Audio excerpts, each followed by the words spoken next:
Well, good afternoon, and this is your Barefoot Garden Country Cook. I'm out in the garden, and I'm showing you my squash that are doing really well. But today, I'm going to tell you all the benefits that coffee grounds have.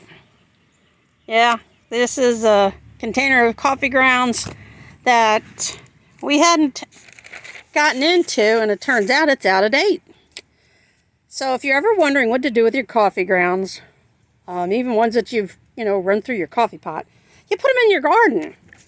Well, there are some plants that don't like coffee grounds, and that's the squash is one of them, so I won't be putting any coffee grounds in the squash.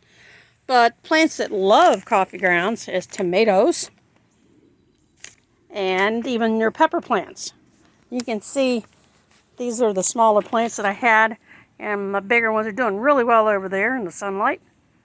So ideally with tomato plants, what you want to do, and I've got tomato plants back there, you want to put the coffee grounds in the soil when you go to plant it so that it gets down to the roots.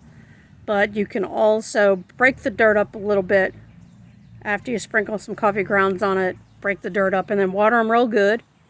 The coffee grounds are 2% nitrogen, and they really help out your plants to make, especially tomatoes. The coffee grounds have the best benefit for tomatoes. The other thing you can use your coffee grounds for is compost. It helps break down your compost pile faster. It also is used to repel cats, and it kills slugs, which will eat up the roots of your plant. So if it's in your garden, the slugs aren't going to bother. It also helps suppress fungal rots, like bacterial pathogens. Now, the plants you don't want to use your coffee grounds on are rosemary, lavender, any grasses, any flowering plants like geraniums. You don't want to use the coffee grounds on that because it is acidic. And because tomatoes are acidic, they like the coffee grounds. So what you can use it for, and is very helpful for, as in the dirt, not on top, is your potatoes and your radishes and beans. You want to put it in the dirt first and then plant your plants. But the tomatoes and the pepper plants, what I'm going to do is I'm going to sprinkle some of this coffee grounds, and I started here already. These are the cucumbers, and what I'm going to do is going to sprinkle a little bit around each plant, and then I will break the dirt up, and then after the sun goes down, of course, that's when I'm going to go ahead and water these guys. So if you have leftover coffee grounds, or you make a big pot of coffee and you don't want to put the ground up coffee into the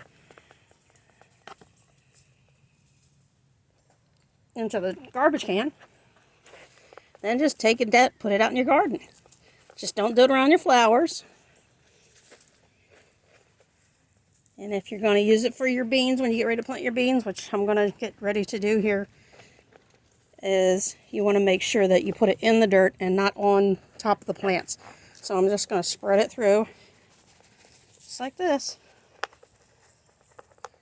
And then the coffee containers like this are really great for starting new plants in. Excuse me, getting all tongue-tied today. Yep, you can put plants in all kinds of containers. So I'm just going to use this as a fertilizer. That's what I'm using it as. Just as a fertilizer for the garden. Ta-da! So that's your garden tip today for how to use coffee grounds.